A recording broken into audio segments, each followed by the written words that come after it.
ہائے ہائے، فلسطین کے حالات آپ دیکھو، آنکھوں سے آنسو آ جاتے ہیں۔ ہاسپٹل کے اوپر بمباری کی گئی، بیچارے ہاسپٹلوں میں جان بچانے گئے تھے، 500 سے زیادہ لوگ اس ہاسپٹل کے اندر ایڈمٹ تھے، بمباری کی گئی اور فلسطین کے شہر غزہ میں اس ہاسپٹل کے 500 مسلمان مریض مر گئے، اللہ کو پیارے ہو گئے۔ اور ان کا ویڈیو میرے بھائی آپ دیکھ لیں تو آپ تڑپ اٹھیں گے، چھوٹے چھوٹے بچوں کی لاشیں، ان کی کٹی پٹی لاشیں دیکھ کر کے آپ کا دل تڑپ اٹھے گا۔ ہائے آج مسلمان کتنا بے حس ہو چکا ہے، ہم اپنے گھروں میں آرام سے اپنی بیوی بچوں کے ساتھ مزے لے رہے ہیں، اور وہاں ہمارے ہی کلمہ گو بھائی، ہمارے ہی مسلمان بھائی، آج ان کے بچے اور ان کی عورتیں، ان کے بوڑھے، سب ان کو جو ہے ہاسپٹلوں تک میں ان کو مار دیا جاتا ہے۔ کسی دور میں فرعون تھا، بہت بڑا ظالم تھا، بچوں کو قتل کروا دیتا تھا لیکن بڑوں کو چھوڑ دیتا تھا، لیکن اس وقت کا جو فرعون ہے وہ بچوں کو بھی نہیں چھوڑ رہا ہے، وہ عورتوں کو بھی نہیں چھوڑ رہا ہے، اور دنیا والے صرف مذمت کر رہے ہیں، کنڈیم کر رہے ہیں، نندا کر رہے ہیں، قراردادیں پاس کر رہے ہیں۔ دنیا میں اتنے مسلم ملک ہیں، کسی کی اتنی ہمت نہیں ہے کہ جا کر کے اس خون خرابے کو روک دے اور فلسطینیوں کے بہرے اس خون کو روک دے۔ میرے بھائیوں، ہم تو بس اللہ سے دعا ہی کر سکتے کہ اللہ ہمارے ان بھائیوں کی مدد فرمائے۔ میرے بھائیوں، ہم اور آپ بستر پہ سونے جاتے ہیں تو یہ اس امید میں جاتے ہیں کہ صبح سو کر کے اٹھیں گے، مگر فلسطین کا ہمارا مسلمان بھائی جب سوتا ہے تو اس بات کی کوئی گارنٹی نہیں ہوتی کہ رات میں نہ جانے کون سا حملہ ہوگا اور کون سا راکٹ آئے گا اور کون سا میزائل آئے گا اور ان کے پورے گھر کو تباہ کر دے گا اور ان کی لاش بچ جائے گی۔ میرے بھائیوں، ان کے گھروں کے ملبے کے آگے بیٹھ کر ایک 8 سال کے بچے نے آیت الکرسی پڑھی ہے، وہ ویڈیو بھی دیکھ کر کے ہمیں حیرت ہوتی ہے کہ اس قوم کے بچے آج بھی الحمدللہ انہوں نے اپنے گھر کو کھویا ہے، اپنے ماں باپ کو کھویا ہے، اپنی جانیں گنوائی ہیں، مگر اپنا ایمان نہیں کھویا ہے۔ ہمیں اللہ کی ذات سے پورا یقین ہے ان معصوم بچوں کی جانیں بیکار نہیں جائیں گی، ان شہیدوں کا خون بیکار نہیں جائے گا، اور ایک دن ارض فلسطین ان ظالموں کے پنجے سے نجات پائے گی اور مسجد اقصیٰ ان ظالموں کے پنجے سے آزاد ہوگا انشاءاللہ۔ میرے بھائیوں، ہم بستر پہ سونے جا رہے ہیں، یہ دعا پڑھ رہے ہیں کہ اے اللہ، میں اپنے آپ کو تیرے حوالے کر رہا ہوں، اے اللہ میں اپنے آپ کو تیرے حوالے کر رہا ہوں، وَفَوَّضْتُ أَمْرِي إِلَيْكَ، اے اللہ میں اپنا سب کچھ تیرے سپرد کر کے سونے جا رہا ہوں، وَأَلْجَأْتُ ظَهْرِي إِلَيْكَ، اے اللہ میں تیری طرف پیٹھ لگا کر کے سونے جا رہا ہوں، رَغْبَةً وَرَهْبَةً إِلَيْكَ، اے اللہ میں تجھی سے امید رکھتا ہوں، تجھی سے ڈرتا ہوں، لَا مَلْجَأَ وَلَا مَنْجَا مِنْكَ إِلَّا إِلَيْكَ، اے اللہ جس کو تو پناہ نہ دے اس کو کوئی پناہ دینے والا نہیں، جس کو تو نجات نہ دے اس کو کوئی نجات دینے والا نہیں۔ آمنت بکتابک الذی انزلتا، اے اللہ میں تیری کتاب کے اوپر ایمان رکھتا ہوں جو کتاب تو نے اتاری ہے، وبنبیک الذی ارسلتا، اور میں تیرے نبی کے اوپر ایمان رکھتا ہوں جس نبی کو تو نے دنیا میں بھیجا ہے۔ یہ دعا سکھائی آپ نے اور کہا کہ اے برا، رات میں بستر پہ سونے جاؤ، وضو کر کے آؤ، داہنی کروٹ لیٹ جاؤ، یہ دعا پڑھو اور اس کو اپنی آخری بات بنا لو، اس کے بعد بات چیت مت کرو۔ فَإِن مُتَّ مُتَّ عَلَى الْفِطْرَةِ، اگر اسی حالت میں تمہاری موت آ گئی تو تم جنت میں چلے جاؤ گے، کیونکہ تمہارا خاتمہ توحید کے اوپر ہوگا، تمہارا خاتمہ ایمان پر ہوگا، تمہارا خاتمہ فطرت پر ہوگا۔ تو یہ پہلا کام ہمیں کرنا ہے، کریں گے انشاءاللہ۔ رات میں بستر پہ جب بھی سونے جائیں تو بس سمپل ہے کہ وضو کر کے جائیں، اور یہ دعا اگر یاد کر سکتے ہوں 2-4 بار یاد کر لیں۔ اچھا، جب حضرت برا ابن عازب کو نبی اکرم صلی اللہ علیہ وسلم نے یہ دعا سکھائی تو وہ ریپیٹ کرنے لگے، وہ دہرانے لگے۔ کبھی اس پر بھی غور کیجئے، صحابہ کے دور میں موبائل نہیں تھا، ٹیپ ریکارڈر نہیں تھا، صحابہ نے اللہ کے نبی سے سنا اور سن کر کے یاد کیا اور یاد کر کے پھر امت کو بتایا۔ یہ کوئی معمولی کام نہیں تھا۔ زیادہ تر صحابہ پڑھے لکھے نہیں تھے، لکھنا نہیں جانتے تھے، انہوں نے اللہ کے نبی سے جو کچھ سنا اس کو یاد کیا اور یاد کر کے ہمیں اور آپ کو سکھایا ہے۔ میرے پیارے ساتھیوں، آج تو ہمارے پاس موبائل ہے، ریکارڈر ہے، سب کچھ کیمرہ ہے، ہم ریکارڈ کر سکتے ہیں، مگر آپ دیکھیے صحابہ اللہ کے پیارے نبی کی باتوں کو سنتے تھے اور فوراً یاد کرتے تھے۔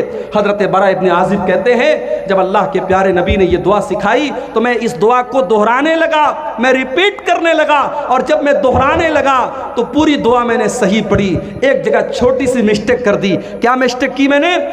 اللہ کے رسول صلی اللہ علیہ وسلم نے جو دعا سکھائی تھی اس میں الفاظ کیا تھے؟ وَبِنَبِيِّكَ الَّذِي أَرْسَلْتَ، نبی کی جگہ رسول کا لفظ میرے منہ سے نکل گیا اور میں نے کہا وَبِرَسُولِكَ الَّذِي أَرْسَلْتَ۔ اتنا سننا تھا، اللہ کے پیارے نبی نے کہا اے برا خبردار، جو الفاظ میں نے سکھائے ہیں وہی الفاظ تمہیں پڑھنا ہے۔ پتہ یہ چلا کہ ہمیں دعا میں بھی اپنی مرضی سے اضافہ نہیں کرنا ہے، ہمیں دعا بھی وہی پڑھنا ہے جو پیارے نبی نے سکھائی ہے۔ اذان کے بعد کی دعا جو ہم پڑھتے ہیں اللہم رب هذه الدعوة التامة والصلاة القائمة آت محمد الوسیلة والفضیلة وابعثه مقاما محمودا الذی وعدته، اس دعا میں بھی کچھ لوگ ملاوٹ کرتے ہیں اور اس میں ایک لفظ بڑھا دیتے ہیں والدرجة الرفیعہ، اور دعا کے لاسٹ میں کیا بڑھا دیتے ہیں انک لا تخلف المیعاد۔ اس دعا کے اندر یہ اضافہ صحیح نہیں ہے میرے بھائیوں۔ دین نبی کی باتوں کا نام ہے، دین نبی کی پیروی کا نام ہے۔ ہم جب دعا میں اپنے من سے اضافہ نہیں کر سکتے تو شریعت میں اپنے من سے اضافہ کیسے کر سکتے ہیں؟ دین کی تبلیغ کرنا بہت اچھا کام ہے، مگر 3 دن کے لیے، 7 دن کے لیے، 40 دن کے لیے لوگ اپنا گھر چھوڑ دیں، اور جو گھر چھوڑے وہ عالم بھی نہیں ہے، اس کے پاس خود علم نہیں ہے، اس کو خود علم کی ضرورت ہے، وہ جا کے لوگوں کو تبلیغ کر رہا ہے۔ تبلیغ کا یہ طریقہ صحیح نہیں ہے، اور آپ کے سیمانچل میں اگر کچھ لوگ اس طریقے سے آپ کی مسجدوں میں آ کے تبلیغ کر رہے ہیں تو کم سے کم آپ اپنی جماعت کے ذمہ داروں کو بتائیے، اور ایسی ایکٹیویٹی کو آپ اپنے علاقوں میں ہونے مت دیجیے۔ میرے بھائیوں، ہم تبلیغ کے خلاف نہیں ہیں، مگر تبلیغ سب سے پہلے عقیدے کی ہونی چاہیے، تبلیغ سب سے پہلے توحید کی ہونی چاہیے، اور تبلیغ اور دعوت کا کام علماء کریں، جاہلوں کے ہاتھ میں اس کی کمانڈ نہیں ہونی چاہیے۔ تو یہ پہلی چیز ہے کہ اگر اس پر ہم عمل کریں گے تو فرشتے اتریں گے۔ اللہ کے نبی نے فرمایا رات میں بستر پہ اگر سونے کے پہلے وضو کر کے سویا جائے تو انشاءاللہ اس سے فرشتے اتریں گے اور آپ کے لیے دعا کریں گے۔ 15 چیزوں میں سے پہلی چیز ہوگی۔ دوسری چیز،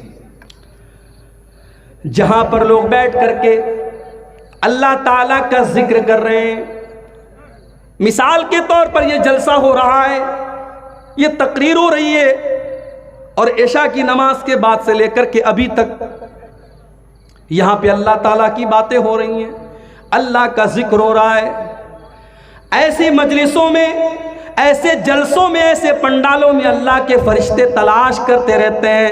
اللہ کے پیارے نبی فرماتے ہیں، صحیح مسلم کی روایت ہے، اِنَّ لِلَّهِ مَلَائِكَةً سَيَّاحِينَ يَلْتَمِسُونَ أَهْلَ الذِّكْرِ، اللہ تعالیٰ کے کچھ فرشتے ایسے ہیں جو تلاش کرتے رہتے ہیں کہاں پر لوگ اللہ تعالیٰ کا ذکر کر رہے ہیں، کہاں پر اللہ تعالیٰ کی باتیں ہو رہی ہیں۔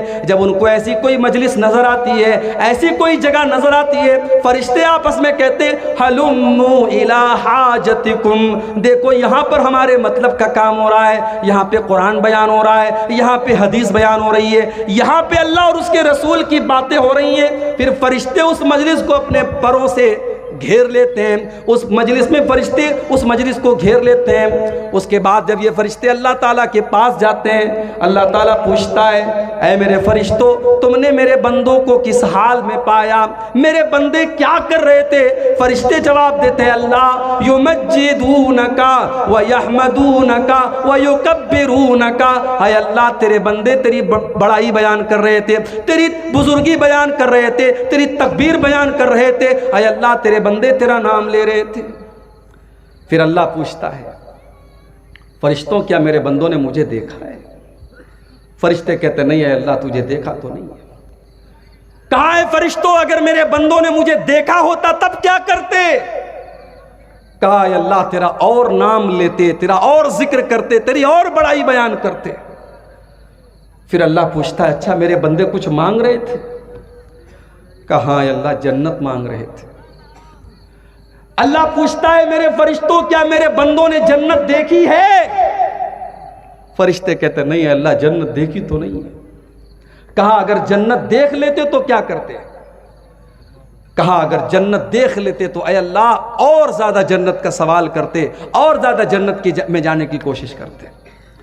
پھر اللہ پوچھتا ہے کہ اے فرشتوں، کیا میرے بندے کسی چیز سے میری پناہ بھی مانگ رہے تھے؟ فرشتے کہتے ہاں اے اللہ وہ تیری پناہ مانگ رہے تھے۔ کہا کس چیز سے پناہ مانگ رہے تھے؟ کہا جہنم سے پناہ مانگ رہے تھے۔ اللہ پوچھتا ہے کیا میرے بندوں نے جہنم دیکھی ہے؟ فرشتے کہتے نہیں ہے اللہ جہنم دیکھی تو نہیں ہے۔ کہا اگر جہنم دیکھ لیں گے تو کیا ہوگا؟ کہا اے اللہ جہنم سے اور زیادہ بھاگیں گے، اور زیادہ دور ہو جائیں گے، اور زیادہ بچنے کی کوشش کریں گے۔ اللہ فرماتا ہے میرے فرشتوں گوارو، جب میرے بندے میرا نام لے رہے ہیں، میرا ذکر کر رہے ہیں، مجھ سے جنت کا سوال کر رہے ہیں، جہنم سے پناہ مانگ رہے ہیں، اے فرشتوں میں تم کو گواہ بنا کے کہتا ہوں میں نے اپنے ان بندوں کو معاف کر دیا، میں نے ان کو بخش دیا، ان کو جنت کا حقدار بنا دیا۔ فرشتے کہتے ہیں اللہ ان میں ایک آدمی ایسا بھی تھا جو تیرا ذکر کرنے کے لیے نہیں بیٹھا تھا، جو قرآن و حدیث کی باتوں کو سننے کے لیے نہیں بیٹھا تھا، وہ تو گزر رہا تھا، وہ تو وہاں سے جا رہا تھا، دیکھا یا قرآن و حدیث کی باتیں ہو رہی ہیں، اللہ کا ذکر ہو رہا ہے، وہ بھی بیٹھ گیا۔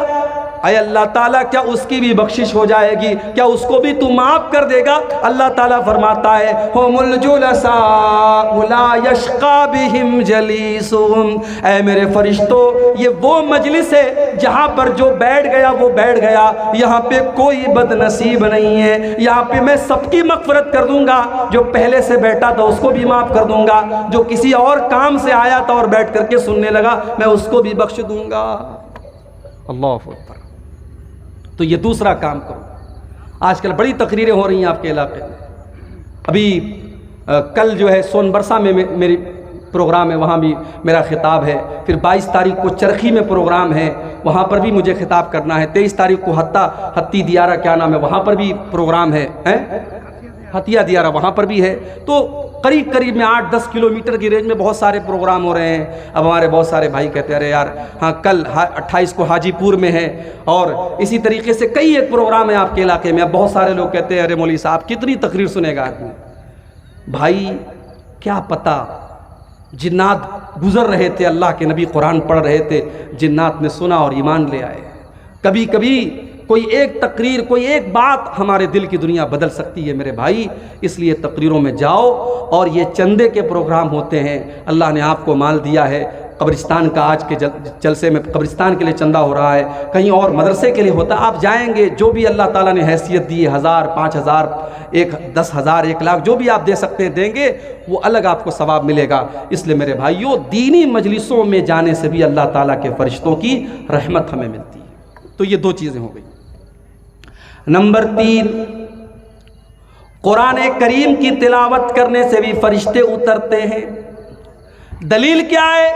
دلیل بخاری اور مسلم کی حدیث ہے، اللہ کے پیارے نبی صلی اللہ علیہ وسلم کے ایک صحابی ہیں، نام ان کا کیا تھا؟ اسید ابن حضیر۔ اسید بڑا پیارا نام ہے، اسید کا مطلب سمجھتے ہو شیر کا بچہ، شیر کا بچہ پیدا ہو یہ نام رکھو، پیارا نام ہے اسید۔ اسید ابن حضیر قرآن پڑھ رہے تھے سورہ بقرہ، اور ان کا معصوم بچہ یحییٰ وہیں پر بیٹھا ہوا تھا، اور ایک گھوڑا کھوٹے سے بندھا ہوا تھا۔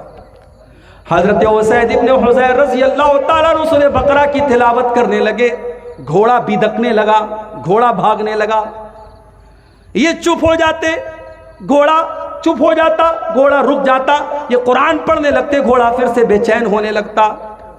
حضرت اسید کہتے میں ڈر گیا کہیں گھوڑا میرے بچے کو کچل نہ دے، میرا بچہ وہیں پر تھا، میں نے جلدی سے بچے کو اٹھایا، اور پھر میں نے گھوڑے کے اوپر آسمان میں دیکھا، میں نے دیکھا کہ ایک بہت بڑی بدلی نظر آ رہی ہے، ایک بہت بڑی آسمان میں بدلی نظر آ رہی ہے جس میں روشنیاں چمک رہی ہیں۔ مجھے بات سمجھ میں نہیں آئی، جب صبح ہوئی میں نے اللہ کے پیارے نبی جناب محمد رسول اللہ صلی اللہ علیہ وسلم کو یہ واقعہ سنایا۔ آپ نے فرمایا اقرا یا ابن حضیر، اقرا یا ابن حضیر، اے ابن حضیر جب تو قرآن پڑھ رہا تھا تو تجھ کو اور پڑھنا چاہیے تھا، تجھ کو اور پڑھنا چاہیے تھا۔ میں نے کہا اللہ کے نبی میں ڈر گیا، میرا معصوم بچہ وہیں پر بیٹھا تھا، میں ڈر گیا کہ گھوڑا بے چین ہو رہا ہے، گھوڑا بدک رہا ہے، کہیں گھوڑا میرے بچے کو روند نہ دے۔ اور میں نے آسمان میں دیکھا تو بدلی تھی، آسمان میں ایک سائبان تھا اور اس میں روشنیاں چمک رہی تھی۔ اللہ کے پیارے رسول صلی اللہ علیہ وسلم فرمایا کہ اے اسید ابن حضیر، وہ آسمان کی بدلیاں کیا تھیں، کیا تم جانتے ہو؟ کہا نہیں اے اللہ کے نبی، میں نہیں جانتا۔ آپ نے فرمایا وہ اللہ کے فرشتے تھے۔ جب تم قرآن پڑھ رہے تھے اللہ کے فرشتے تمہاری قرآن کی تلاوت کو سن رہے تھے، اور اگر تم پڑھتے رہتے تو فرشتے سنتے رہتے، اور صبح ہو جاتی تو فرشتوں کو عام لوگ بھی دیکھ لیتے، اگر تم پڑھتے رہتے تو فرشتے وہاں پر بیٹھ کر کے تمہاری تلاوت کی آواز سنتے رہتے۔ پتہ یہ چلا کہ جب ہم قرآن پڑھتے ہیں تو قرآن پڑھنے سے بھی فرشتے اترتے ہیں اور فرشتے ہماری قرآن کی تلاوت کو سنتے ہیں۔ اس لیے میرے بھائیوں، آج تو حالت کیا ہے، آج حالت کیا ہے ہماری؟ اپنے نوجوانوں سے پوچھنا چاہتا ہوں، موبائل کے بغیر کتنی دیر رہ سکتے ہو؟ موبائل سوئچ آف ہو جائے، بیٹری ختم ہو جائے تو نوجوان ایسا بے چین ہو جاتا ہے جیسے پرندے کا پر قطر دیا جائے۔ جب تک موبائل میں چارجنگ نہ ہو جائے، موبائل آن نہ ہو جائے اور یہ پتہ نہ چل جائے میرے اسٹیٹس کو کتنے لوگوں نے دیکھا، میرے فیس بک کی پوسٹ کو کتنے لوگوں نے لائک کیا، کتنے لوگوں کے مس کال آئے، کتنے لوگوں کے میسج آئے، تب تک نوجوان کو چین نہیں ملتا۔ میرے نوجوان بھائیوں، کبھی سینے پر ہاتھ رکھ کر کے یہ بھی دیکھو اور غور کرو، آخری بار آپ نے قرآن کب اٹھایا تھا؟ آخری بار آپ نے قرآن کو کب ہاتھ لگایا تھا؟ شاید کتنے نوجوان ہوں گے، شاید، میں یقین کے ساتھ نہیں کہتا، شاید انہوں نے آخری بار رمضان میں قرآن کو چھوا تھا، اس کے بعد ضرورت نہیں پڑی ہے۔ تاپوں میں سجایا جاتا ہوں، ہاتھوں میں اٹھایا جاتا ہوں، پڑھ پڑھ کے سنایا جاتا ہوں، آنکھوں میں لگایا جاتا ہوں۔ قرآن شکایت کر رہا ہے، او لوگو تم مجھے آنکھوں سے لگا کر کے چومتے ہو، ریشم کے کپڑے میں لپیٹ کے رکھ دیتے ہو، لیکن میری تلاوت نہیں کرتے، میرے اوپر غور نہیں کرتے، مجھے سمجھنے کی کوشش نہیں کرتے۔ میرے پیارے ساتھیوں، آپ کا کوئی دوست آپ کو میسج کرے اور آپ موبائل میں اس کے میسج کو اگنور کر دیں، اس کے میسج کو نظر انداز کر دیں، آپ کا دوست آپ سے ناراض ہو جائے گا، تو نے میرے میسج کو دیکھ کر کے کیوں اگنور کر دیا؟ یہ قرآن بھی تو اللہ تعالیٰ کا میسج ہے، یہ قرآن بھی تو اللہ تعالیٰ کا پیغام ہے۔ ہمارے گھر میں قرآن رکھا ہوا ہے، میری ماں بہنوں، میرے بھائیوں، ہم 5 منٹ بھی 24 گھنٹے میں قرآن کے لیے نہیں نکالتے۔ کتنے بڑے ظالم ہیں ہم۔ دوسروں کو ظالم بعد میں کہو، پہلے یہ سوچو ہم کتنے بڑے ظالم ہیں، قرآن کے ساتھ ہم نے کتنی ناانصافی کی ہے۔ قرآن پڑھا کرو میرے بھائی، قرآن پڑھنے سے نیکی بھی ملے گی، برکت بھی ملے گی۔ ابھی پرسوں جمعہ کا دن ہے، جمعہ کے دن تھوڑا سا ٹائم نکالو، 15 منٹ 20 منٹ میں سورہ کہف پڑھ لو۔ اللہ کے پیارے حبیب فرماتے ہیں جو جمعہ کے دن سورہ کہف پڑھتا ہے، اگلے جمعہ تک اللہ تعالیٰ اس کو ایک نور عطا کرتا ہے، ایک روشنی عطا کرتا ہے۔ بھائی 15 منٹ قرآن پڑھو، ایک ہفتے کے لیے آپ کو برکت ملے گی، اللہ کی طرف سے نور ملے گا، اور کیا چاہیے؟ تو قرآن کی تلاوت یہ بہت بڑا کام ہے۔ قرآن اگر آپ پڑھیں گے، اللہ کے فرشتے اتر کر کے آپ کے لیے دعا کریں گے اور آپ کی تلاوت کو سنیں گے۔ تو یہ ہو گئی تیسری چیز۔ چوتھی چیز جس کو کرنے سے فرشتے اترتے ہیں، کسی مدرسے میں جاؤ اور جا کر کے دیکھو حافظ جی اور مولوی صاحب بیٹھ کر کے قرآن پڑھا رہے ہیں اور 20 25 50 بچے بیٹھ کر کے قرآن پڑھ رہے ہیں۔ جس مجلس میں قرآن پڑھا جاتا ہے، پڑھایا جاتا ہے، وہاں پر بھی اللہ تعالیٰ کے فرشتے اترتے ہیں۔ صحیح مسلم کی روایت، اللہ کے پیارے نبی فرماتے ہیں مجتمع قوم فی بیت من بیوت اللہ ویتدارسونہ بینہم، جب اللہ تعالیٰ کے کچھ بندے بیٹھ کر کے قرآن کی تلاوت کرتے ہیں، قرآن کو پڑھتے ہیں، قرآن کو پڑھاتے ہیں، الا نزلت علیہم السکینہ وغشیتہم الرحمہ وحفتہم الملائکہ وذکرہم اللہ فی من عندہ۔ جب اللہ کے بندے قرآن کو پڑھتے اور پڑھاتے ہیں، ایسی مجلس کے اوپر سکون نازل ہوتا ہے اور اللہ کی رحمت ان کو ڈھانپ لیتی ہے اور اللہ کے فرشتے ایسی مجلس کو گھیر لیتے